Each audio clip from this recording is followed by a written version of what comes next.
ಬೆಳಗಿನ ಶುಭೋದಯಗಳು. ಈ ದಿನದ 9ನೇ ತರಗತಿಯಲ್ಲಿ ಛಂದಸ್ಸಿನ ಬಗ್ಗೆ ನಾವು ಕೆಲವೊಂದು ಅಂಶಗಳನ್ನ ತಿಳ್ಕೊಳ್ಳೋಣ. ಛಂದಸ್ಸು ಏನು? ಛಂದಸ್ಸು ಅಂತಂದ್ರೆ 8ನೇ ತರಗತಿಯಲ್ಲಿ ಕೆಲವೊಂದು ಅಂಶಗಳನ್ನ ಇದ್ರ ಬಗ್ಗೆ ತಿಳ್ಕೊಂಡಿದ್ರಿ. ಛಂದಸ್ಸು ಅಂತ ಅಲ್ವಾ? ಯಾರು ಹೇಳ್ತೀರಿ ಛಂದಸ್ಸು ಅಂತಂದ್ರೆ ಏನು? ಛಂದಸ್ಸು ಅಂತಂದ್ರೆ ಈಗ ನಾವು ವ್ಯಾಕರಣ ನೋಡ್ತೀವಿ ಅಲ್ವಾ? ವ್ಯಾಕರಣ ಮತ್ತೆ ಛಂದಸ್ಸು ಏನು ಇವೆರಡಕ್ಕೂ ವ್ಯತ್ಯಾಸ? ವ್ಯಾಕರಣವನ್ನ ಗಮನಿಟ್ಟು ಕೇಳಿಸ್ಕೊಳ್ರಿ. ವ್ಯಾಕರಣವನ್ನ ಗದ್ಯದಲ್ಲೂ ಗುರುತಿಸ್ತೀವಿ, ಗದ್ಯಕ್ಕೂ ಸಂಬಂಧಪಡುತ್ತೆ, ಆಮೇಲೆ ಪದ್ಯಕ್ಕೂ ಸಂಬಂಧಪಡುತ್ತೆ. ಯಾವುದು? ವ್ಯಾಕರಣ. ಆದ್ರೆ ಛಂದಸ್ಸು ಬರೀ ಪದ್ಯಕ್ಕೆ ಮಾತ್ರ ಸಂಬಂಧಪಟ್ಟಿದ್ದು. ಯಾವುದು? ಛಂದಸ್ಸನ್ನ ನಾವು ಬರೀ ಪದ್ಯದಲ್ಲಿ ಗುರುತು ಮಾಡ್ತೀವಿ. ವ್ಯಾಕರಣ ಪದ್ಯದಲ್ಲಿ ಗುರುತು ಮಾಡ್ತೀವಿ, ಗದ್ಯದಲ್ಲೂ ಗುರುತು ಮಾಡ್ತೀವಿ. ಆದ್ರೆ ಛಂದಸ್ಸನ್ನ ಪದ್ಯದಲ್ಲಿ ಮಾತ್ರ ಗುರುತಿಸ್ತೀವಿ. ಹಾಗಾದ್ರೆ ಛಂದಸ್ಸು ಅಂತಂದ್ರೆ ಏನು? ಛಂದಸ್ಸು ಅಂತಂದ್ರೆ ಏನು ಅಂತ ಅರ್ಥ ಇದ್ದಾಗಿದ್ರೆ ಪದ್ಯದ ನಿಯಮಗಳನ್ನ ತಿಳಿಸುವ ಶಾಸ್ತ್ರ. ಅದಕ್ಕೆ ಏನಂತ ಕರಿತೀವಿ? ಛಂದಸ್ಸು ಅಂತ ಕರಿತೀವಿ. ಏನು ಪದ್ಯದ ನಿಯಮಗಳಂದ್ರೆ ಪದ್ಯನ ಹೆಂಗೆ ಬರೆದು ಬಿಡ್ತೀವ? ಇಲ್ಲ, ಕೆಲವೊಂದು ಅದಕ್ಕೆ ನಿಯಮಗಳನ್ನ ಇಟ್ಕೊಂಡ್ಬಿಟ್ಟು ಪದ್ಯವನ್ನ ಬರಿತೀವಿ ಅಲ್ವಾ? ಈಗ ಇಷ್ಟೇ ಸಾಲು ಇರಬೇಕು, ಪ್ರಾಸ ಇರಬೇಕು, ಆಮೇಲೆ ಗಣ ಇರಬೇಕು, ಇಷ್ಟಿಷ್ಟು ಮಾತ್ರ ಇರಬೇಕು, ಇಷ್ಟಿಷ್ಟು ಮಾತ್ರೆಗೆ ಇಷ್ಟು ಗಣ ಭಾಗ ಮಾಡಬೇಕು ಅಂತ ನಿಯಮ ಇದೆ ಪದ್ಯಕ್ಕೆ. ಗದ್ಯಕ್ಕೆ ನಿಯಮ ಇದೆಯಾ? ಇಲ್ಲ. ಹಾಗಾಗಿ ಆ ಪದ್ಯದ ನಿಯಮಗಳನ್ನ ತಿಳಿಸ್ಕೊಡುವಂಥದ್ದಕ್ಕೆ ನಾವೇನಂತ ಕರಿತೀವಿ? ಛಂದಸ್ಸು ಅಂತೇಳಿ ಕರಿತೀವಿ. ಇದರಲ್ಲಿ 3 ಅಂಶಗಳು ಬರುತ್ತೆ. ಛಂದಸ್ಸಲ್ಲಿ ಎಷ್ಟು ಅಂಶಗಳು ಬರುತ್ತೆ? 3 ಅಂಶಗಳು ಬರುತ್ತೆ. ಯಾವ್ಯಾವುದು ಅಂತಂದ್ರೆ, ಒಂದನೇದು ಪ್ರಾಸ. ಎಣ್ಣೆ ಕ್ಲಾಸ್ ಕಲ್ತಿದ್ರಿ? ಇಲ್ಲಿ ಕಲ್ತಿದ್ರಿ ತಾನೆ? ಎರಡನೇದು ಯತಿ, ಮೂರನೇದು ಗಣ. ಪ್ರಾಸ, ಯತಿ, ಗಣ ಅಂತ 3 ಅಂಶಗಳನ್ನ ಗುರುತು ಮಾಡ್ತೀವಿ ನಾವು ಯಾವುದ್ರಲ್ಲಿ? ಛಂದಸ್ಸಿನಲ್ಲಿ. ಹಾಗಿದ್ರೆ ಪ್ರಾಸ ಏನು? ಪ್ರಾಸ ಅಂತಂದ್ರೆ ಏನು? ಪ್ರಾಸ ಅಂತಂದ್ರೆ ಏನು? ಪದ್ಯದಲ್ಲಿ ಪ್ರಾರಂಭ, ಮಧ್ಯ ಮತ್ತೆ ಕೊನೆ ಭಾಗ, ಈ 3 ಸ್ಥಳದಲ್ಲಿ ಒಂದೇ ರೀತಿ ವ್ಯಂಜನಾಕ್ಷರಗಳು ಬಂದಿದ್ರೆ ಅದನ್ನ ಪ್ರಾಸ ಅಂತ ಕರಿತೀವಿ. ಅರ್ಥ ಆಯ್ತಾ? ನಿಮ್ದು ಯಾವ್ದಾದ್ರು ಒಂದು ಪದ್ಯ 8ನೇ ತರಗತಿಯಲ್ಲಿ ಒಂದು ಪದ್ಯ ಐತೆ. ಯಾವುದು? ಮೊದಲನೇ ಪದ್ಯ ಕನ್ನಡಿಗರ ತಾಯಿ ಐತೆ. ಅದ್ರಲ್ಲಿ ಒಂದು ಯಾವ್ದಾದ್ರು ಒಂದು ಪದ್ಯ ಯಾವ್ದಾದ್ರು ನೆನಪು ಬಂದ್ರೆ ಹೇಳ್ರಿ. ಕನ್ನಡಿಗರ ತಾಯಿ ಪದ್ಯದಲ್ಲಿ ಜೈನರಾದ ಪೂಜ್ಯರಾದ ಕೊಂಡಕುಂದ ವರ್ಯರ ಮಧ್ವಯತಿಯ ಬಸವಪತಿ ಮುಖ್ಯ ಮತಾಚಾರ್ಯರ ಪ್ರಾಸ ಇದೆ ಇದ್ರಲ್ಲಿ ಅಲ್ವಾ? ಕೊಂಡಕುಂದ ವರ್ಯರ ಕೊನೆಯಲ್ಲಿ ಮುಖ್ಯ ಮತಾಚಾರ್ಯರ ಒಂದು ರೀತಿ ವ್ಯಂಜನಾಕ್ಷರಗಳು ಬಂದುತ್ತಾನೆ. ಇದು ಪ್ರಾಸ. ಈ ಪ್ರಾಸ ಪದ್ಯದ ಆದಿಯಲ್ಲಿ ಬಂದಿದ್ರೆ, ಪ್ರಾರಂಭದಲ್ಲಿ ಬಂದಿದ್ರೆ ಆದಿಪ್ರಾಸ ಅಂತ ಕರಿತೀವಿ. ಪದ್ಯದ ಮಧ್ಯ ಭಾಗದಲ್ಲಿ ಬಂದಿದ್ರೆ ಮಧ್ಯಪ್ರಾಸ ಅಂತ ಕರಿತೀವಿ. ಪದ್ಯದ ಕೊನೆಯ ಭಾಗದಲ್ಲಿ ಬಂದಿದ್ರೆ ಅಂತ್ಯಪ್ರಾಸ ಅಂತೇಳಿ ಕರಿತೀವಿ. ಹೀಗೆ ಪ್ರಾಸದಲ್ಲಿ 3 ವಿಧಗಳಿದ್ದಾವೆ. ಯಾವ್ಯಾವ್ದಪ್ಪ ಅಂತ ಹೇಳಿದ್ರೆ ಆದಿಪ್ರಾಸ, ಎರಡನೇದು ಮಧ್ಯಪ್ರಾಸ, ಒಂದನೇ ಯಾವುದು? ಆದಿಪ್ರಾಸ. 2 ಮಧ್ಯಪ್ರಾಸ, 3 ಅಂತ್ಯಪ್ರಾಸ ಅಂತ 3 ವಿಧಗಳನ್ನ ನೋಡ್ತೀವಿ. ಇದು ಯತಿ ಆಯ್ತಾ? ಈಗ ಅದು ಪ್ರಾಸ. ಈಗ ಯತಿ. ಯತಿ ಅಂತಂದ್ರೆ ಏನು? 8ನೇ ತರಗತಿಯಲ್ಲಿ 1 ಅಂಕದ ಪ್ರಶ್ನೆ ಕೇಳಿದ್ರು ವಾರ್ಷಿಕ ಪರೀಕ್ಷೆಯಲ್ಲಿ ಯತಿ ಬಗ್ಗೆ. ಏನ್ ಯತಿ ಅಂದ್ರೆ ಪದ್ಯವನ್ನು ವಾಚಿಸುವಾಗ ಅರ್ಥಕ್ಕೆ ಲೋಪವಾಗದಂತೆ ನಿಲ್ಲಿಸುವ ಸ್ಥಳ. ಈಗ ನಾನು ಯಾರನ್ನ ಪದ್ಯ ಓದಕ್ಕೆ ಹೇಳ್ರಪ್ಪ ಓದ್ರಿ ಅಂತ ಹೇಳ್ತೀನಿ, ಆಯ್ತಾ? ಶುರು ಮಾಡ್ತೀನಿ ಪದ್ಯನ. ಪದ್ಯ ಶುರು ಮಾಡಿದಾಗಿಂದ ಕೊನೆಯವರೆಗೂ ಒಂದೇ ಉಸಿರಿಗೆ ಹೇಳೋದಕ್ಕೆ ಸಾಧ್ಯ ಆಗುತ್ತಾ? ಏನಾಗುತ್ತೆ ಹೇಳಕ್ ಶುರು ಮಾಡಿದ್ರೆ? ಏನಾಗುತ್ತೆ? ಉಸಿರು ಕಟ್ಟದಂಗಾಗುತ್ತೆ ಅಲ್ವಾ? ಉಸಿರಾಡ್ಬೇಕು, ಉಸಿರು ತಗೋಬೇಕು ಅಂತ ಅನ್ಸುತ್ತೆ, ನಿಲ್ಲಿಸ್ಬೇಕು ಪದ್ಯನ ಎಲ್ಲಾದ್ರೂ ಒಂದ್ ಕಡೆ ಅನ್ಸುತ್ತೆ. ಆಗ ನಿಲ್ಲಿಸ್ಬೇಕು ಅಂತ ಅನ್ಸುತ್ತೆ ಅಂತ ಹೇಳಿ ಪದ್ಯವನ್ನ ಎಲ್ಲಿಗೆ ಬೇಕು ಅಲ್ಲಿಗೆ ನಿಲ್ಸಂಗಿಲ್ಲ. ಎಲ್ಲಿ ನಿಲ್ಲಿಸ್ಬೇಕು? ಅರ್ಥ ಕೆಟ್ಟು ಹೋಗ್ಬಾರ್ದು, ಕರೆಕ್ಟ್ ಅರ್ಥನೂ ಅಲ್ಲಿಗೆ ಬರ್ಬೇಕು. ನಮ್ಗೆ ಉಸಿರಾಟಕ್ಕೆ ಉಸಿರು ತಗೊಳೋದಕ್ಕೂ ಸಮಯ ಸಿಗ್ಬೇಕು. ಅಂತ ಸ್ಥಳದಲ್ಲಿ ನಿಲ್ಲಿಸಿದ್ರೆ ಅದನ್ನೇನಂತ ಕರಿತೀವಿ? ಯತಿ ಅಂತ ಕರಿತೀವಿ. ಪದ್ಯವನ್ನು ವಾಚಿಸುವಾಗ ಅರ್ಥಕ್ಕೆ ಲೋಪವಾಗದಂತೆ ನಿಲ್ಲಿಸುವ ಸ್ಥಳ, ಇದಕ್ಕೆ ಏನಂತ ಕರಿತೀವಿ? ಯತಿ ಅಂತೇಳಿ ಕರಿತೀವಿ. ಅರ್ಥ ಆಯ್ತಾ? ಇದರಲ್ಲಿ ಯಾವುದೇ ವಿಧಗಳು ಇಲ್ಲ, ಏನಿಲ್ಲ, ಇಷ್ಟ. ಯತಿ ಅಂದ್ರೆ ಏನು ಅಂತ ಅರ್ಥ ಮಾಡ್ಕೊಂಡ್ರೆ ಸಾಕು. ಇನ್ನು ಗಣ. ಏನು ಗಣ ಅಂದ್ರೆ ಅರ್ಥ? ಗಣ ಅಂತಂದ್ರೆ ಏನು? ಗುಂಪು. ಗಣ ಅಂದ್ರೆ ಏನು? ಗುಂಪು. ಅರ್ಥಾಯ್ತಾ? ಮಕ್ಕಳ ಗುಂಪು, ಶಿಕ್ಷಕರ ಗುಂಪು, ವಿದ್ಯಾರ್ಥಿಗಳದ್ದು ಒಂದು ಗುಂಪು, ಅದರಲ್ಲಿ ಹುಡುಗಿಯರದು ಒಂದು ಗುಂಪು, ಹುಡುಗರದು ಒಂದು ಗುಂಪು, ಒಂದು ಗಣ ಅಂತ ಕರಿತಿದ್ದ ನೀವು. ಗಣ ಅಂದ್ರೆ ಏನು? ಗುಂಪು ಅಂತ ಅರ್ಥ. ಈ ಗಣದಲ್ಲಿ 3 ವಿಧಗಳು ಬರ್ತವೆ. ಒಂದು ಮಾತ್ರ ಗಣ, 2 ಅಕ್ಷರ ಗಣ, 3 ಅಂಶ ಗಣ. ನೋಡ್ರಿ, 8ನೇ ತರಗತಿಯಲ್ಲಿ ಮಾತ್ರಗಣ ಕಲ್ತಿದ್ದೀರಿ, ಆದ್ರೆ ನಿಮ್ಗೆ ನೆನಪಿಗೆ ಬರ್ತಿಲ್ಲ. ಮಾತ್ರಗಣ ಕಲ್ತಿದ್ರಿ 8ನೇ ತರಗತಿಯಲ್ಲಿ, ಕಂಠ ಪದ್ಯಕ್ಕೆ ಲಘು ಗುರು ಹಾಕಿದ್ರಿ, ಛಂದಸ್ ಬರ್ದಿದ್ರಿ, ನೆನಪೈತಿಲ್ಲ? ಹೌದು ತಾನೆ? ಇದು ಮಾತ್ರಗಣವನ್ನ 8ನೇ ತರಗತಿಯಲ್ಲಿ ಅಭ್ಯಾಸ ಮಾಡ್ತೀರಿ. ಅಕ್ಷರಗಣವನ್ನ ಈಗ 9th ಕಲಿಬೇಕು. ಈಗ ನೀವು ಯಾವ್ದನ್ನ? ಅಕ್ಷರಗಣವನ್ನ. ಅಂಶಗಣವನ್ನ 10ನೇ ತರಗತಿ ಕಲಿತೀರಿ. ಅರ್ಥ ಆಯ್ತಾ? ಈಗ ನಾವು ಮಾತ್ರಗಣವನ್ನೇ ಇನ್ನೊಂದ್ಸರಿ ಇನ್ನು ಷಟ್ಪದಿ ಇದರಲ್ಲಿ ಕಲಿಯೋದು. ಪದಪತಿ 1ನೇ ಕಲಿತಿದ್ದಲ್ಲಿ 8ನೇ ತರಗತಿ. ಈಗ ಷಟ್ಪದಿ ಮತ್ತು ರಗಳೆಗಳು ಇದಕ್ಕೆ ಉದಾಹರಣೆ, ಅವ್ರು ಇಲ್ಲಿ ಕಲಿಬೇಕು. ಆಯ್ತಾ? ಹಾಗಿದ್ರೆ ಈಗ ಮಾತ್ರಗಣ. ಮಾತ್ರಗಣ ಅಂತಂದ್ರೆ ಏನು? ಅಕ್ಷರಗಣ ಅಂತಂದ್ರೆ ಏನು? ಅಂಶಗಣ ಅಂತಂದ್ರೆ ಏನು? ಮಾತ್ರಗಣ ಅಂದ್ರೆ ಮಾತ್ರೆಗಳನ್ನ ಎಣಿಸಿ ಎಣಿಸಿ ಗಣ ಭಾಗ ಮಾಡಿದ್ರೆ ಮಾತ್ರಗಣ. ಅಕ್ಷರಗಳನ್ನ ಎಣಿಸಿ ಗಣ ಭಾಗ ಮಾಡಿದ್ರೆ ಅಕ್ಷರಗಣ. ಅಂಶಗಳನ್ನ ಎಣಿಸಿ ಗಣ ಭಾಗ ಮಾಡಿದ್ರೆ ಅಂಶಗಣ. ಇಷ್ಟೇ ವ್ಯತ್ಯಾಸ. ಮಾತ್ರೆಗಳನ್ನ ಎಣಿಸಿದ್ರೆ ಎಲ್ಲಿ? ಕಂಠ ಪದ್ಯದಲ್ಲಿ ಹೆಂಗೆ 4 ಮಾತ್ರೆಗೆ 1 ಗಣ ಅಂತ ಮಾಡಿದ್ರಿ, ಅಲ್ಲಿ ಮಾತ್ರೆ ಎಣಿಸಿದ್ದಾನೆ ಅಲ್ಲಿ. ಹಾಗಾಗಿ ಅದನ್ನ ಮಾತ್ರಗಣ ಅಂತ ಕರಿತೀವಿ. ಅಕ್ಷರಗಳನ್ನ ಎಣಿಸಿದ್ವಿ ಅಂದ್ರೆ ಅಕ್ಷರಗಣ ಅಂತ ಕರಿತೀವಿ. ಆಯ್ತಾ? ಈಗ ನಮಗೆ ಬೇಕಾಗಿರೋದು ಯಾವುದು? ಮಾತ್ರಗಣ. ಅರ್ಥ ಆಯ್ತಾ?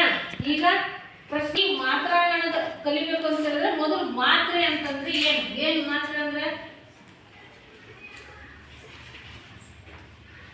ಮಾತ್ರೆ ಅಂತಂದ್ರೆ ಏನು? ಮಾತ್ರೆ ಅಂದ್ರೆ ಗುಳಿಗೆ ಅಲ್ಲ.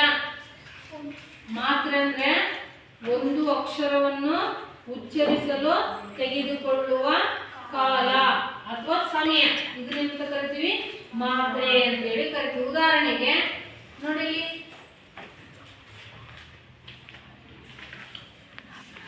ಅಲ್ವಾ? ಅಥವಾ ಇವು ಅಕ್ಷರಗಳು ಯಾವ್ಯಾವ ಒಟ್ಟಾರೆ ಅಕ್ಷರಗಳು. ಅರ್ಥಾಯ್ತಾ? ಯಾವೇ ಅಕ್ಷರ ಆಗಿರ್ಲಿ ಅದನ್ನ ಉಚ್ಚಾರ ಮಾಡ್ಲಿಕ್ಕೆ. ಉಚ್ಚಾರ ಮಾಡೋದಂದ್ರೆ ಏನು? ಹೇಳೋದಕ್ಕೆ, ಆ ಪದವನ್ನ ಹೇಳೋದಕ್ಕೆ ಒಂದಷ್ಟಾದ್ರೂ ಸಮಯ ಅದಕ್ಕೆ ತಗೊಳ್ತೀವಿ, ಹೌದಿಲ್ವಾ? 1 ಸೆಕೆಂಡ್, ಒಂದು ಉಸಿರಾಟ ಸಮಯ ಏನಾಗುತ್ತೆ ಬಳಕೆ ಆದೇ ಆಗುತ್ತೆ. ಆ ರೀತಿಯ ಸಮಯವನ್ನೇ ಎಂತ ಕರಿತೀವಿ? ಮಾತ್ರೆ. ಅರ್ಥಾಯ್ತಾ? ನೋಡಿ, ಇದರಲ್ಲಿ ಯಾವುದಕ್ಕೆ ಕಡಿಮೆ ಸಮಯ ಕೊಟ್ವಿ, ಯಾವುದಕ್ಕೆ ಹೆಚ್ಚು ಸಮಯ ಕೊಟ್ವಿ? ಹಾಗೆ ಕಡಿಮೆ ಸಮಯ ಕೊಟ್ವಿ. ಇದರ 1ನೇ ಅಕ್ಷರದ 2 ಕೊಟ್ಟು ಸಮಯ ಇದಕ್ಕೂ ಹೋಯ್ತು ಅಂದ್ರೆ ಅರ್ಥ ಇದರಲ್ಲಿ ಒಂದೇ ಮಾತ್ರೆ ಐತೆ ಅಂತ. ಇದರಲ್ಲಿ ದೀರ್ಘ ಇರ್ತಿದ್ದಾನೆ. ಹಾಗಾದ್ರೆ ಇದ್ರಲ್ಲಿ ಯಾವ ಎಷ್ಟಿದೆ? 2 ಮಾತ್ರೆ ಇದಾವೆ ಅಂತ ಅರ್ಥ. 2 ಮಾತ್ರೆಗೆ ಯಾವ ಚಿಹ್ನೆ ಬಳಸ್ತೀವಿ? ಇದನ್ನ. 1 ಮಾತ್ರೆಗೆ ಯಾವ ಚಿಹ್ನೆ ಬಳಸ್ತೀವಿ? ಇದನ್ನ ಲಘು ಅಂತೀವಿ, ಇದನ್ನ ಗುರು ಅಂತೀವಿ. ಕಡಿಮೆ ಸಮಯದಲ್ಲಿ ಮುಗಿಯಂತವು ಒಂದೇ ಮಾತ್ರೆ, ಹಾಗಾಗಿ ಲಘು. ಹೆಚ್ಚು ಸಮಯದಲ್ಲಿ ಮುಗಿಯಂತವು 2 ಮಾತ್ರೆ ಇರುತ್ತವೆ, ಹಾಗಾಗಿ ಅದು ಗುರು ಅಂತ ಬಳಸ್ಬೇಕು. ಅರ್ಥ ಆಯ್ತಾ? ಈ ಮಾತ್ರೆ ಅಂದ್ರೆ ಏನು ಅರ್ಥ ಆಯ್ತಾ? ಏನು ಮಾತ್ರೆ ಅಂತಂದ್ರೆ ಉಚ್ಚರಿಸಲು ತೆಗೆದುಕೊಳ್ಳುವ ಸಮಯ. ಕಂಠಪಾಠ ಮಾಡೋದು ಬೇಡ, ತಲೆ ಇಟ್ಕೊಂಡ್ ಬಿಟ್ರೆ ಆಯ್ತು. ಯಾವ್ದೋ ಒಂದು ಅಕ್ಷರ ಹೇಳೋದಕ್ಕೆ ಒಂದು ಟೈಮ್ ಅಂತ ಬಳಸ್ತಿರ್ತಾನೆ. ಕಡಿಮೆ ಸಮಯ ತಗೊಂಡ್ರೆ ಒಂದು ಮಾತ್ರೆ, ಜಾಸ್ತಿ ಸಮಯ ತಗೊಂಡ್ರೆ ಎರಡು ಮಾತ್ರೆ. ಒಟ್ಟಾರೆ ಒಂದು ಅಕ್ಷರ ಉಚ್ಚಾರ ಮಾಡಕ್ಕೆ ತಗೊಂತ ಸಮಯನೇ ಮಾತ್ರೆ. ಅರ್ಥ ಆಯ್ತಾ? ಇದರಲ್ಲಿ ಈಗ ಎರಡು ವಿಧ. ಯಾವ ಹೇಳಬೇಕು ಅದು ಅಂತ ಹೇಳಿದ್ರೆ ಲಘು, ಗುರು. ಇದೇ ಲಘು. ಒಂದು ಮಾತ್ರೆ ಯಾವುದು ಲಘು, ಅದಕ್ಕೆ ಈ ಚಿಹ್ನೆಯಿಂದ ಗುರುತಿಸ್ತೀವಿ. ಗುರು ಅಂದ್ರೆ ಇದು, ಅದನ್ನ ಈ ಚಿಹ್ನೆಯಿಂದ ಗುರುತಿಸ್ತೀವಿ. ಇದು ಗುರು. ಲಘು ಅಂದ್ರೆ ಒಂದನ್ನ ಸೂಚಿಸುತ್ತೆ, ಗುರು ಅಂತ ಹೇಳಿದ್ರೆ ಎರಡನ್ನ ಸೂಚಿಸುತ್ತೆ. ಈಗ ಇದನ್ನ ಯಾವ್ಯಾವ ಕಾಣ್ಬೇಕು ಅಂತ ಗೊತ್ತಾಯ್ತಾ? ಯಾವ್ದು ಕಾಣ್ಬೇಕು ಗುರುನ? ಎರಡು ಮಾತ್ರೆ ಅಂದ್ರೆ ಎರಡು ಮಾತ್ರೆ ಬರೋ ಯಾವ ದೀರ್ಘಾಕ್ಷರ ಬರ್ತಾನೆ ನೋಡಿ. ಇಲ್ಲಿ ಬರ್ದು ತೋರಿಸ್ತೇನೆ. ಈಗ ಆದಿಂದ ಮಹಾವರ್ಗ ಈ ಉ ರು ಎ ಐ ಓ ಔ ಅಂ ಅಹ ಅಲ್ವಾ? ಈಗ ಕಡಿಮೆ ಸಮಯ ತಗೊಳ್ಳಂತವೆಲ್ಲವೂ ಲಘುಗಳು. ಅದ್ರಲ್ಲಿ ಏನಿದೆ? ಒಂದಿದೆ ಅಲ್ವಾ? ಈಗ ನೀವು ಹೇಳಿದ್ದಕ್ಕೆ ನಾನು ಹಾಕ್ತೀನಿ. ಕಡಿಮೆ ಸಮಯ ತಗೊಳ್ಳಂತವಕ್ಕೆಲ್ಲ ಲಘು, ಸ್ವಲ್ಪ ಜಾಸ್ತಿ ಹೇಳೋದಕ್ಕೆಲ್ಲ ಎರಡು ಮಾತ್ರೆ ಇದೆ ಅಂತ ಅದು ಗುರು. ನೆನ್ಪಿಟ್ಕೊಳ್ಳೋದು ಆಯ್ತಾ? ಯಾರು ಕಡಿಮೆ ಸಮಯ, ಯಾರು ಹೆಚ್ಚು ಸಮಯ? ಇದು ಒಂದು ಮಾತ್ರೆ ಇದೆ ಲಘು.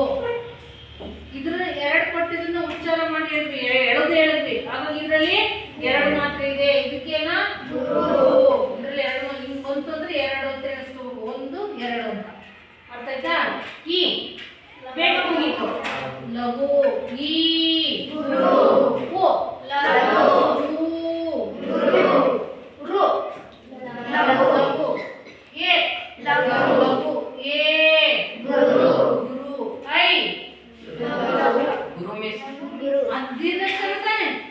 ಐ ಮತ್ತು ಅವುಗಳನ್ನ ಸಂಧ್ಯಾಕ್ಷರ ಅಂತ ಕರಿತೀವಿ. ಗುರು. ರಸ್ವಾಕ್ಷರಗಳೆಷ್ಟು, ದೀರ್ಘಾಕ್ಷರಗಳೆಷ್ಟು?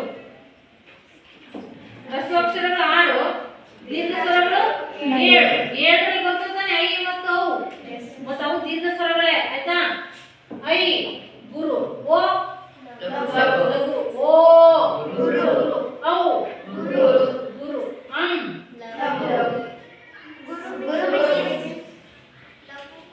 ಇದಿರ್ಲಿಲ್ಲ ಅಂದಿದ್ರೆ, ಅನುಸ್ವಾರ ಇರ್ಲಿಲ್ಲ ಅಂದಿದ್ರೆ ಏನಾಗೋದು? ಅಲ್ಲೇನಾಗಿದ್ವಾ? ಇಲ್ಲಿ ಏನಾಗ್ಬೇಕಾಗಿತ್ತು? ಇದಿರ್ಲಿಲ್ಲ ಅಂದಿದ್ರೆ ಲಘು ಹಾಕ್ಬೇಕಿತ್ತು ಅಲ್ವಾ? ಇದಿರ್ಲಿಲ್ಲ ಅಂದಿದ್ರೆ, ಅನುಸ್ವಾರ ಇರ್ಲಿಲ್ಲ ಅಂದಿದ್ರೆ. ಆದ್ರೆ ಈ ಅನುಸ್ವಾರ ಇರೋದ್ರಿಂದ ಇದು ಇನ್ನೊಂದು ಅಕ್ಷರ ಸ್ಥಾನ ಇದಕ್ಕೆ ಬಂದಿದೆ ಅಂತ. ಹಾಗಾದ್ರೆ ಇದ್ರಲ್ಲಿ ಎಷ್ಟಿದಾವೆ? ಎರಡಿದಾವೆ ಅಂದಾಗ ಇದಕ್ಕೆ ಏನಾಗಬೇಕು? ಇದು ಅಷ್ಟೇ. ಇದಿರ್ಲಿಲ್ಲ ಅಂದಿದ್ರೆ ಲಘು ಹಾಕ್ತಿದ್ವಿ. ಆದ್ರೆ ಮತ್ತೊಂದು ಅಕ್ಷರ ಸ್ಥಾನ ಇದ್ರ ಜೊತೆಗೆ ಬಂದಿರೋದ್ರಿಂದ ಇದಕ್ಕೆ ಏನಾಗ್ಬೇಕು? ಗುರು ಹಾಕ್ಬೇಕು. ಗೊತ್ತಾಯ್ತಾ? ಯಾವ ಅಕ್ಷರ ಲಘು, ಯಾವ ಅಕ್ಷರಕ್ಕೆ ಗುರು ಅಂತ. ಅರ್ಥ ಆಯ್ತಾನೆ? ಈಗ ಮಾತ್ರೆ ಆಯ್ತು, ಅದರಲ್ಲಿ ಬರೋ ಲಘು ಮತ್ತೆ ಗುರುಗಳು ಆಯ್ತು. ಕೆಲವೊಂದು ಸಂದರ್ಭದಲ್ಲಿ ಗುರು ಇನ್ನು ಯಾವಾಗ ಬರುತ್ತೆ ಅಂತ ಕರೆಕ್ಟಾಗಿ ಹೇಳ್ತೀನಿ. ಇವತ್ತು ಮಾಡಿದ್ದನ್ನು ಹಿಂಗೆ ನೆನ್ಪಿಟ್ಕೋಬೇಕು. 10ನೇ ಕ್ಲಾಸಿಗೆ ಬಂದ್ರೆ ಇರುತ್ತೀಗ. ಅರ್ಥ ಆಯ್ತಾ? ಗುರು ಎನಿಸುವ ಅಕ್ಷರಗಳು ಯಾವ್ಯಾವ ಅಂತ ಬೋರ್ಡ್ ಮೇಲೆ ಬರ್ತೀನಿ. ಯಾವಾಗ ಗುರು ಬರುತ್ತೆ ನಿಮಗೀಗ ಒಂದು ಸಂದರ್ಭ ಗೊತ್ತಾಯ್ತು. ಗುರು ಯಾವಾಗ ಬರುತ್ತೆ ಅನ್ನೋದು ಒಂದು ಸಂದರ್ಭ ನಿಮಗೆ ಗೊತ್ತಾಯ್ತು ಅಲ್ವಾ? ಇನ್ನು ಯಾವಾಗ ಬರುತ್ತೆ ಗುರು ಅಂತ ಈಗ ಬರೀತೀವಿ. ಇದು ನಡೆಸ್ಬೋದಲ್ಲ?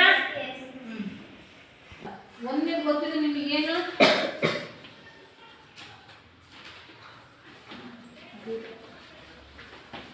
ಗುರು ಎನಿಸುವ ಅಕ್ಷರಗಳು.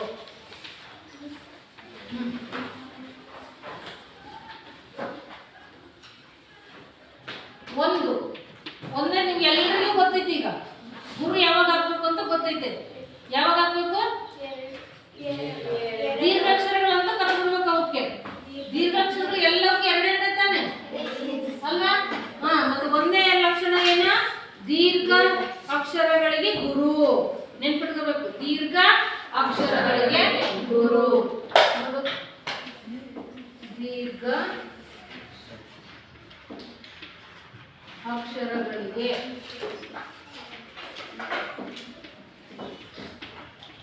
ಗುರು. ಉದಾಹರಣೆ ಆಗಸ, ಹಾಲು, ಆನೆ, ಮಾವು. ಈಗ ಅಲ್ಲಿ ಬರ್ದಿರ್ತಾನೆ ಅಲ್ವಾ, ಅದನ್ನ ನೋಡ್ಕೊಂಡು ಇದಕ್ಕೆ ನೀವು ಹೇಳ್ಬೇಕು. ಯಾರು ಹೇಳ್ತೀರಿ? ಎಲ್ಲರೂ ಕೈ ಎತ್ತಿ. ಯಾರು ಎಲ್ಲರೂ ಮಾತಾಡಿಲ್ಲ, ಯಾರು ಒಬ್ರು ಹೇಳೋರು ಹೇಳ್ಬೇಕು. ಯಾರು ಹೇಳ್ತೀರಿ? ಹೇಳಮ್ಮ ಅನಿತಾ.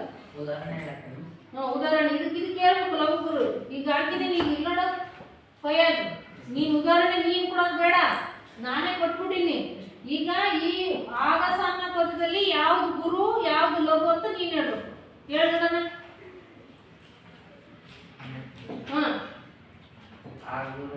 ಇದಕ್ಕೇನಾಗ್ಬೇಕು?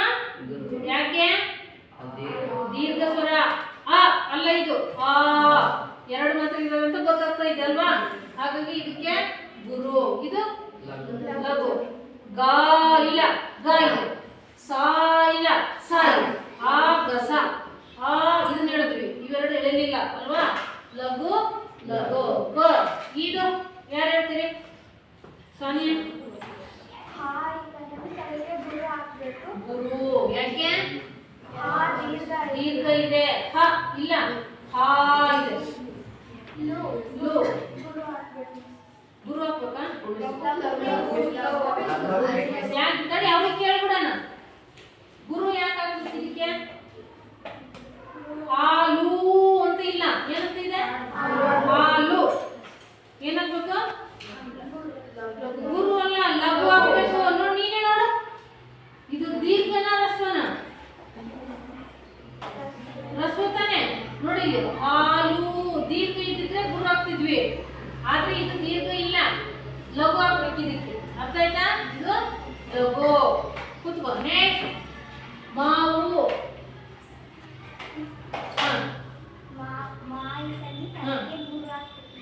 ಇದು ಲಘು. ಯಾಕೆ? ಹೂ ದೀರ್ಘ ಹೂ ಇಲ್ಲ, ರಸ್ವ ಹೂ ಇದೆ ಅಲ್ವಾ? ಹಾಗಾಗಿ ಇದಕ್ಕೆ ಲಘು. ಅರ್ಥ ಆಯ್ತಾ? ಒಂದನೇ ಲಕ್ಷಣ ಅರ್ಥ ಆಯ್ತಾ? ಈ ಪಟ್ಟಿಯಲ್ಲಿ ಗುರು ಬರುವಂತ ಸಂದರ್ಭಗಳು ಮತ್ತೆ ಮಾತ್ರೆ ಅಂದ್ರೆ ಏನು ಎಲ್ಲವೂ ಇದಾವೆ ನೋಡಿ. ಇಲ್ಲಿದೆ, ನಾನು ಬೋರ್ಡ್ ಮೇಲೆ ಬರೀತಿರೋದೇ ಇಲ್ಲಿರೋದು. ಗುರು ಎನಿಸುವ ಅಕ್ಷರಗಳು ನೋಡು. ದೀರ್ಘಾಕ್ಷರಗಳಿಗೆ ಗುರು, ಸಂಯುಕ್ತಾಕ್ಷರ ಹಿಂದಿನ ಅಕ್ಷರಕ್ಕೆ ಗುರು, ಅನುಸ್ವಾರ ಮತ್ತು ವಿಸರ್ಗಗಳಿಂದ ಕೂಡಿರುವಂತಹ ಅಕ್ಷರಗಳಿಗೆ ಗುರು. ಇದನ್ನೇ ನಾನು ಮತ್ತೊಮ್ಮೆ ಏನ್ ಮಾಡ್ತಿದ್ದೀನಿ, ಬೋರ್ಡ್ ಮೇಲೆ ಬಂದು ತೋರಿಸ್ತಿದ್ದೀನಿ. ಅರ್ಥ ಆಯ್ತಾ? ಗುರು ಎನಿಸುವ ಅಕ್ಷರಗಳು. ಈಗ ಒಂದನೇದು ನಿಮಗೆ ಗೊತ್ತಾಗಿದೆ, ಗುರು ಎನಿಸುವ ಅಕ್ಷರಗಳು ಯಾವುದು ಅಂತ ಅಲ್ವಾ? ದೀರ್ಘಾಕ್ಷರಗಳು ಎಲ್ಲವೂ ಏನಾಗ್ತೀವಿ? ಗುರು. ಗುರುಗಳು ಅಲ್ಲ, ಗುರು ಆಗ್ತೀವಿ. ಇನ್ನು ಎರಡನೇದು, ಒತ್ತಕ್ಷರದ ಹಿಂದಿನ ಅಕ್ಷರಕ್ಕೆ ಗುರು. ಒತ್ತಕ್ಷರದ ಹಿಂದಿನ ಅಕ್ಷರಕ್ಕೆ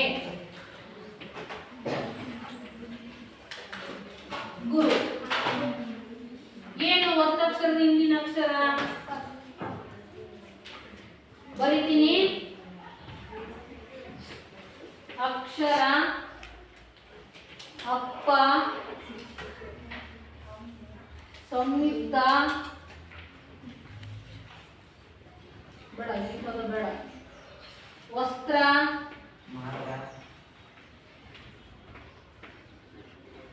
ಇಲ್ಲಿ ಏನು ಎರಡನೇದು? ಒತ್ತಕ್ಷರದ ಹಿಂದಿನ ಅಕ್ಷರಕ್ಕೆ ಗುರು. ಆಯ್ತಾ? ಹೆಂಗೆ? ಈ ಮೂರು ಪದ ಬರ್ತೀನಿ, ಇದ್ರಲ್ಲಿ ಒತ್ತಕ್ಷರಗಳು ಯಾವ ಅಂತ ಕರೆಕ್ಟ್ ಆಗಿ ಹೇಳಿ. ಇದರಲ್ಲಿ ಕ್ಷ, ಇದರಲ್ಲಿ ಪ, ಇದರಲ್ಲಿ ಸ. ಇವು ಒತ್ತಕ್ಷರ. ಅದೇನ್ ಹೇಳುತ್ತೆ ನಿಯಮ? ಒತ್ತಕ್ಷರದ ಹಿಂದಿನ ಅಕ್ಷರಕ್ಕೆ ಗುರು ಹಾಕ್ಬೇಕು ಅಂತ. ಹಾಗಿದ್ರೆ ನೀವೇ ಹೇಳಿದ್ರಿ, ಇದರಲ್ಲಿ ಕ್ಷ, ಇದ್ರ ಹಿಂದಿನ ಅಕ್ಷರ ಅದಕ್ಕೆ ಗುರು ಹಾಕ್ಬೇಕು. ಅವಾಗ ಇದ್ರದ್ದು ಇಲ್ಲಿಗೆ ಹೋಯ್ತು ಅಂತ ಅರ್ಥ. ಇದಕ್ಕೆ ಗುರು ಹಾಕಿದ್ರೆ ಇದು ಖಾಲಿ ಹೋಯ್ತು. ಹಸು ಆಯ್ತಿದು, ಇದಕ್ಕೆ ಲಘು ಹಾಕ್ಬೇಕು, ಲಘು ಹಾಕ್ಬೇಕು. ಅರ್ಥ ಆಯ್ತಾ? ಆದ್ರೆ ಇದರಲ್ಲಿ ಒತ್ತಕ್ಷರ ಯಾವುದು? ಹಿಂದಿನ ಅಕ್ಷರ ಯಾವುದು? ಇದಕ್ಕೆ ಏನಾಗ್ಬೇಕಾಗಿದ್ರೆ ನಿಯಮದ ಪ್ರಕಾರ ಗುರು ಹಾಕ್ಬೇಕು. ಒತ್ತಕ್ಷರದ ಹಿಂದಿನ ಅಕ್ಷರಕ್ಕೆ ಗುರು. ಈಗ ಇದು ಲಘು. ಅರ್ಥ ಆಯ್ತಾ? ಒತ್ತಕ್ಷರ ಹಿಂದಿನ ಅಕ್ಷರಕ್ಕೆ ಗುರು ಹಾಕ್ಬೇಕು. ವಸ್ತ್ರ, ಇದ್ರಲ್ಲಿ ಒತ್ತಕ್ಷರ ಯಾವುದು? ಸ್ತ್ರ. ಇದ್ರ ಹಿಂದಿನ ಅಕ್ಷರ ವ. ಈಗ ಇದ್ರ ಸ್ಥಾನ ಇಲ್ಲಿ ಹೋಯ್ತು, ಗುರು ಆಯ್ತು. ಇದು ಲಘು. ನೀವೇನ್ ಮಾಡ್ಬಿಡ್ತೀರಪ್ಪ ಅಂತ ಹೇಳಿದ್ರೆ ಬಹಳ ಸರಿ ಒತ್ತಕ್ಷರದ ಹಿಂದಿನ ಅಕ್ಷರ ಅಂತ ಗೊತ್ತಿದ್ರು ಒತ್ತಕ್ಷರಕ್ಕೆ ಗುರು ಹಾಕ್ಬಿಡ್ತೀರಿ. ಹಂಗ ಹಾಕಿದ್ರೆ ತಪ್ಪಾಗುತ್ತೆ. ಏನಾಗ್ಬೇಕು? ಒತ್ತಕ್ಷರದ ಹಿಂದಿನ ಅಕ್ಷರಕ್ಕೆ ಗುರು ಹಾಕ್ಬೇಕು. ಅರ್ಥ ಆಯ್ತಲ್ಲ? ನೆನ್ಪಿಟ್ಕೊಂತೀರಲ್ಲ? ಇನ್ನು ಮೂರನೇ ಲಕ್ಷಣ ಏನು ಅಂತ ನೋಡೋಣ. ಒಂದಾಯ್ತು, ಎರಡಾಯ್ತು, ಇನ್ನು ಮೂರನೇದು ಗುರು ಯಾವಾಗ ಬರುತ್ತೆ ಅಂತ. ಅನುಸ್ವಾರ ಮತ್ತು ವಿಸರ್ಗ ಸಹಿತ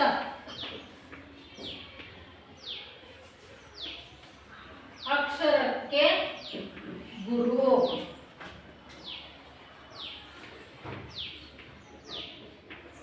ಏನು ಅನುಸ್ವಾರ ವಿಸರ್ಗ ಅಂತಂದ್ರೆ ಯಾವುವು? ಇವೆರಡನ್ನು ಯೋಗವಾಹ ಅಂತ ಕರಿತೀವಲ್ವಾ? ಅನುಸ್ವಾರ ವಿಸರ್ಗ. ಇವೆರಡು ಸಹಿತ ಆಗಿರುವಂತ, ಅಂದ್ರೆ ಇವೆರಡು ಯಾವ ಅಕ್ಷರ ಜೊತೆಗೆ ಬಂದಿರ್ತಾವಲ್ಲ ಆ ಅಕ್ಷರಕ್ಕೆ ಗುರು ಹಾಕ್ಬೇಕು ಅಂತ ಅರ್ಥ. ಫಯಾದ್ ಅರ್ಥ ಆಯ್ತಾ? ಏನ್ ಹೇಳ್ತಾನ? ಉತ್ತರ ಯೋಗವಾಹಗಳ ಸಹಿತವಾಗಿರೋ ಅಕ್ಷರಗಳು ಎಲ್ಲಿ ಬರುತ್ತೋ, ಅಥವಾ ಅನುಸ್ವಾರ ಮತ್ತು ವಿಸರ್ಗ ಸಹಿತವಾಗಿರೋ ಅಕ್ಷರಗಳು ಎಲ್ಲಿ ಬರುತ್ತೋ ಆ ಅಕ್ಷರಕ್ಕೆ ಏನಾಗ್ಬೇಕು? ಗುರು ಹಾಕ್ಬೇಕು. ಅರ್ಥ ಆಯ್ತಾ? ಈ ಉದಾಹರಣೆ ನಾನು ಬರೀತೀನಿ, ಒಂದೆರಡು ಉದಾಹರಣೆ ಆಯ್ತಾ? ಬಂದರು, ದುಃಖ. ಈಗ ಅನುಸ್ವಾರ ಸಹಿತ ಆಗಿರೋ ಅಕ್ಷರ ಯಾವುದ್ರಲ್ಲಿ? ಬಾಗೆ ಅನುಸ್ವಾರ ಇದೆ ಅಲ್ವಾ? ಅನುಸ್ವಾರದಿಂದ ಕೂಡಿರೋ ಅಕ್ಷರಕ್ಕೆ ಗುರು. ಇದು ಲಘು, ಇದು ಲಘು. ಅದೇ ರೀತಿ ವಿಸರ್ಗ ಸಹಿತ ಅಕ್ಷರಕ್ಕೆ ದುಃಖ, ಗು ಅಲ್ವಾ? ವಿಸರ್ಗ ಸಹಿತ ಆಗಿದೆ ತಾನೆ, ಇದಕ್ಕೆ ಏನಾಗಬೇಕು? ಗುರು, ಇದಕ್ಕೆ ಲಘು. ಹೀಗೆ ಅನುಸ್ವಾರ ಮತ್ತು ವಿಸರ್ಗ ಸಹಿತವಾಗಿರುವಂತಹ ಅಕ್ಷರಗಳಿಗೆ ಸಹ ಏನಾಗಬೇಕು? ಗುರು ಹಾಕ್ಬೇಕು. ಮತ್ತೆ ನಾಲ್ಕನೇದು ಐ ಔ ಸಹಿತ ಅಕ್ಷರಕ್ಕೆ ಗುರು.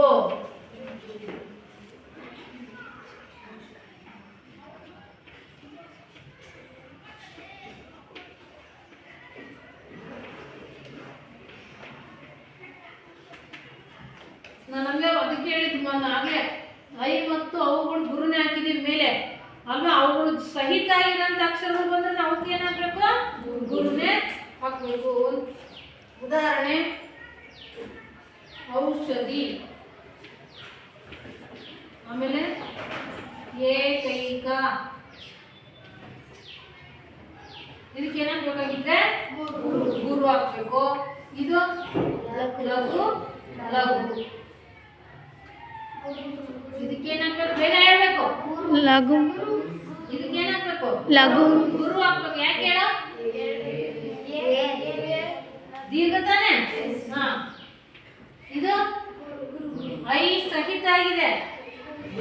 ನೀವೇನ್ ಮಾಡ್ಬಿಡ್ತೀರಿ? ಇದನ್ನ ತಲೆ ಇಟ್ಕೊಂಡ್ಬಿಟ್ಟಿರ್ತೀರಿ. ಏನಂತ? ಒತ್ತಕ್ಷರ ಹಿಂದಿನ, ಇದು ಒತ್ತಕ್ಷರ ಅಲ್ಲ, ಇದು ನೆನಪಿರ್ಲಿ. ಒತ್ತಕ್ಷರ ಅಲ್ಲ ಇದು. 50. ಅರ್ಥ ಆಯ್ತಾ? ಇದಕ್ಕೆ ಏನಾಗಬೇಕು? ಅದಕ್ಕೆ ಹಾಕ್ಬೇಕು. ಐ ಔ ಗುರು ನೆನ್ಪಿಟ್ಗಳು ಆಯ್ತಾ? ಅದಕ್ಕೆ ಹಾಕ್ಬೇಕು. ಇದಕ್ಕೆ ಲಘು. ಅರ್ಥ ಆಯ್ತಾ? ಐ ಮತ್ತು ಔ ಸಹಿತ ಅಕ್ಷರಕ್ಕೆ ಗುರು. ಇನ್ನು ಐದನೇದು ವ್ಯಂಜನಾಕ್ಷರದಿಂದ ಕೂಡಿರುವ ಅಕ್ಷರಕ್ಕೆ ಗುರು. ವ್ಯಂಜನಾಕ್ಷರದಿಂದ ಕೂಡಿದ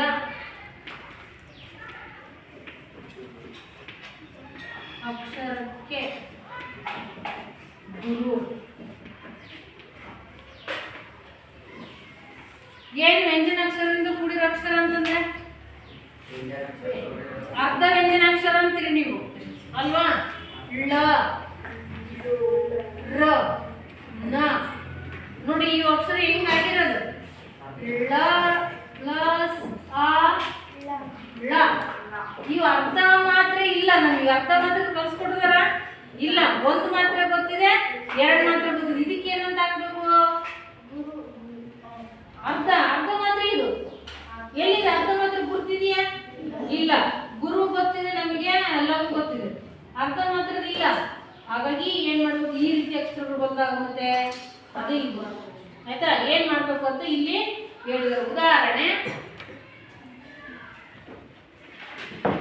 ಮರಗಳು,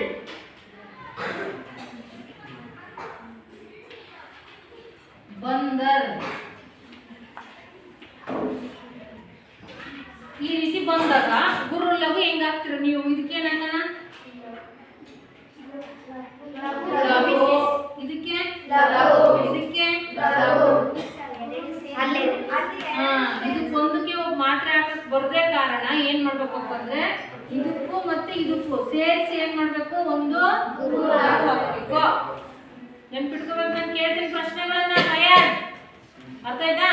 ಇಲ್ಲೂ ಅಷ್ಟೇ. ಬಂದರ್ ಹೇಳ್ರಿ. ಯಾಕೆ? ಅನುಸ್ವಾರದಿಂದ ಕೂಡಿದೆ ಸೊನ್ನೆ ಅನ್ನಂಗಿಲ್ಲ. ಏನದು? ಅನುಸ್ವಾರದಿಂದ ಕೂಡಿರೋದ್ರಿಂದ ಗುರು. ಗುರು ಯಾಕೆ? ಇದು ಅರ್ಧ ವ್ಯಂಜನ ಇದೆ, ಹಾಗಾಗಿ ಇದು ಅದ್ರ ಹಿಂದಿಂದು ಎರಡಕ್ಕೂ ಸೇರಿ ಗುರು. ಅರ್ಥ ಆಯ್ತಾ? ಇದ್ರಲ್ಲಿ ಎಷ್ಟು ಮಾತ್ರ ಇದಾವೆ? ಸುಮ್ಮನೆ ಕೇಳ್ತೀನಿ, ಇಲ್ಲೇನು ಗಣಭಾಗ ಮಾಡೋದೇನು ಹೇಳಿಲ್ಲ, ಸುಮ್ಮನೆ ಕೇಳ್ತೀನಿ. ಇದ್ರಲ್ಲಿ ಎಷ್ಟು ಮಾತ್ರ ಇದಾವೆ? 4 ಮಾತ್ರ ಇದಾವೆ. ಎಣಿಸ್ಕೊಳ್ಳೋದು ಗೊತ್ತಿರ್ಬೇಕು. ಇದು 1ರ ಸ್ಥಾನ, ಇದರಲ್ಲಿ 2 ಸಂಖ್ಯೆ ಸೂಚಿಸುತ್ತೆ, ನೆನಪಿರ್ಲಿ. ಆಯ್ತಾ? ಇನ್ನು ಕೊನೆಯ ಲಕ್ಷಣ ಏನದು ಅಂತ ಹೇಳಿದ್ರೆ 6ನೇದು ಷಟ್ಪದಿಯ. ಇವು ಕರೆಕ್ಟ್ ಗೊತ್ತಿತ್ತು ಅಂತ ಹೇಳಿದ್ರೆ ಮುಂದೆ ಬರುವಂತ ಪದ್ಯಗಳಿಗೆ ಗುರು ಲಘು ಹಾಕೋದು, ಗಣಭಾಗ ಮಾಡೋದು, ಛಂದಸ್ಸಿನ ಹೆಸರು ಬರೆಯೋದು ಎಲ್ಲವೂ ಬರುತ್ತೆ. ಇದು ಬಂದ್ರೆ ಮಾತ್ರ. ಇದೇ ನಿಮಗೆ ಅರ್ಥ ಆಗಲಿಲ್ಲ ಅಂತ ಹೇಳಿದ್ರೆ ಮುಂದೆ ಬರುವಂತ ಛಂದಸ್ಸು ಪದ್ಯಗಳಿಗೆ ಲಘು ಗುರು ಹಾಕಿ ಛಂದಸ್ಸಿನ ಹೆಸರಿಸಕ್ಕೆ ಬರೋದೇ ಇಲ್ಲ. ಅರ್ಥ ಆಯ್ತಾ? ಒಂದ್ ರೀತಿ ಗಣಿತ ಲೆಕ್ಕಾಚಾರ ಮಾಡ್ದಂಗೆ ಇದನ್ನು ಛಂದಸ್ಸು. ಅರ್ಥ ಆಯ್ತಾ? ಷಟ್ಪದಿಯ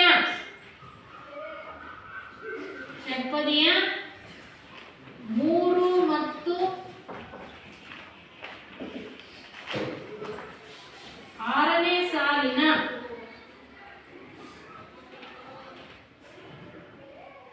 ಕೊನೆಯ ಅಕ್ಷರ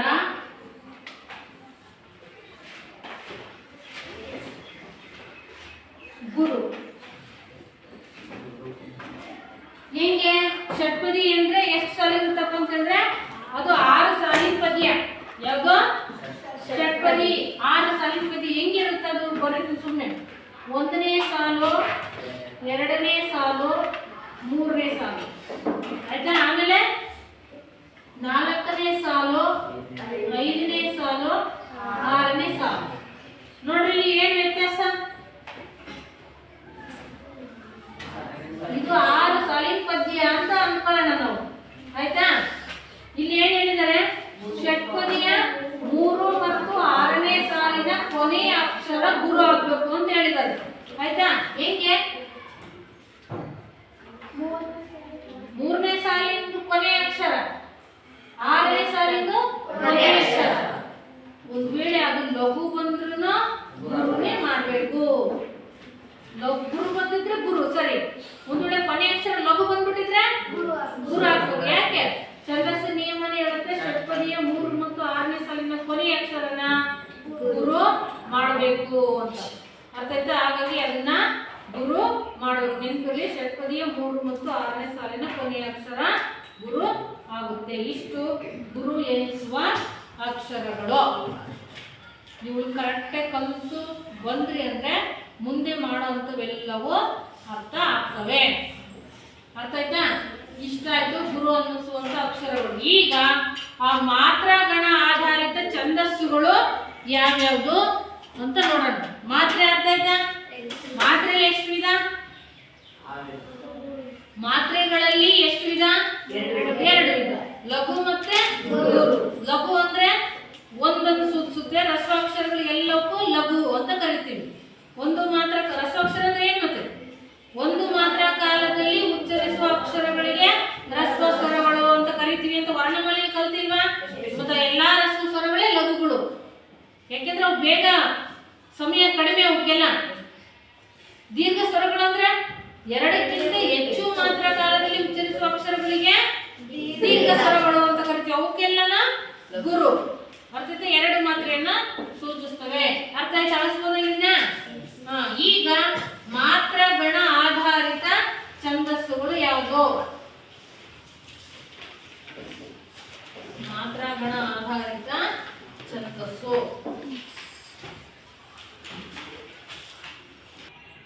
ಇದರಲ್ಲಿ ಛಂದಸ್ಸಲ್ಲಿ ಪ್ರಾಸ, ಗೆತಿ ಮತ್ತು ಗಣ ಇವತ್ತು ನೋಡಿದ್ದು ಅಲ್ವಾ? ಗಣದಲ್ಲಿ ಮಾತ್ರಗಣ, 2ನೇದು ಅಕ್ಷರಗಣ, 3ನೇದು ಅಂಶಗಣ ಅಲ್ವಾ? ಮತ್ತೆ ಮಾತ್ರಗಣದಲ್ಲಿ ಏನ್ ನೋಡಿದ್ವಿ? ಮಾತ್ರೆ ಅಂದ್ರೆ ಏನು? ಮಾತ್ರೆಯಲ್ಲಿ ಎಷ್ಟು ವಿಧ? 2 ವಿಧ. ಯಾವ್ಯಾವುದು? ಲಘು ಮತ್ತು ಗುರು ಅಲ್ವಾ? ಲಘು ಅನ್ನುವಂತಹ ಅಕ್ಷರಗಳು ಯಾವ್ಯಾವುದು ಮತ್ತೆ ಗುರು ಎನ್ನುವಂತಹ ಅಕ್ಷರಗಳು ಯಾವ್ಯಾವುದು ಅಂತ ನೋಡಿದ್ವಿ. ಆಯ್ತಾ? ಈಗ ಮುಂದಿನ ತರಗತಿಯಲ್ಲಿ ಆ ಮಾತ್ರ ಗಣ ಏನಿದೆಯಲ್ವಾ, ಆ ಮಾತ್ರ ಗಣ ಆಧಾರಿತ ಛಂದಸ್ಸುಗಳು 3 ಇದಾವೆ. ಕಂದ, ಷಟ್ಪದಿ ಮತ್ತು ರಗಳೆ ಅಂತ 3 ಇದಾವೆ. ಅವುಗಳನ್ನ ನಾವು ಮುಂದಿನ ತರಗತಿಯಲ್ಲಿ ನೋಡೋಣ. ಮಾತ್ರಗಣ ಆಧಾರಿತ ಛಂದಸ್ಸುಗಳು. ಇವತ್ತಿಗೆ ಈ ತರಗತಿ ಇಲ್ಲಿಗೆ ಮುಕ್ತಾಯ ಆಗುತ್ತೆ.